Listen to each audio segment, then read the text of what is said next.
Hello fashion lovers, comments ಅಲ್ಲಿ ಒಬ್ರು ಕೇಳಿದ್ರು ಹಿಂದ್ಗಡೆ ಹೈ ನೆಕ್ ಇದ್ದಾಗ ಮುಂದ್ಗಡೆ ಡೀಪ್ ನೆಕ್ ಇದ್ದಾಗ ಶೋಲ್ಡರ್ ಯಾವ ತರ ತಗೊಳ್ಬೇಕು ಅಂತ. ಅದನ್ನೇ ಇವತ್ತು ನೋಡೋಣ. ಶೋಲ್ಡರ್ 14 ಇಂಚ್ ತಗೊಳ್ಳೋಣ. ಇದು ನಿಮ್ ಫ್ಯಾಬ್ರಿಕ್ ಅಂತ ತಿಳ್ಕೊಳ್ಳಿ.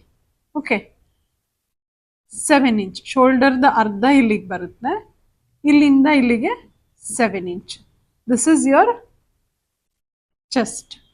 ಸೊ ಇದು ನಿಮ್ದು ಆರ್ಮ್ ಹೋಲ್ ಆಯ್ತು. ಈಗ ನಾವು ನೆಕ್ ಏನ್ ಮಾಡ್ತೀವಿ, ಇಲ್ಲಿಂದ ಇಲ್ಲಿಗೆ 2 ಇಂಚ್ ಇಟ್ಟು ಇಲ್ಲಿಂದ ಇಲ್ಲಿಗೆ 5 ಇಂಚ್ ಇಟ್ಟು ಈ ತರ ಮಾರ್ಕ್ ಹಾಕ್ತೀವಿ.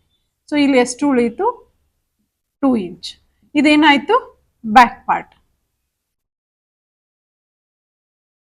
ಓಕೆ, ಈಗ ನಾನು ಫ್ರಂಟ್ ಪಾರ್ಟ್ ಈ ಕಡೆ ಮಾರ್ಕ್ ಹಾಕ್ತೀನಿ.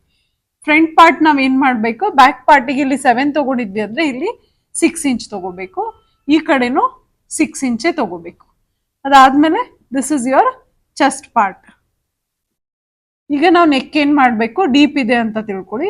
ಇಲ್ಲಿ 2 ಇಂಚ್ ಇಟ್ಟು ಇಲ್ಲಿ ಫುಲ್ ಏನಿದೆ ಅಲ್ಲ ಇದು ನೆಕ್, ಫ್ರಂಟ್ ನೆಕ್.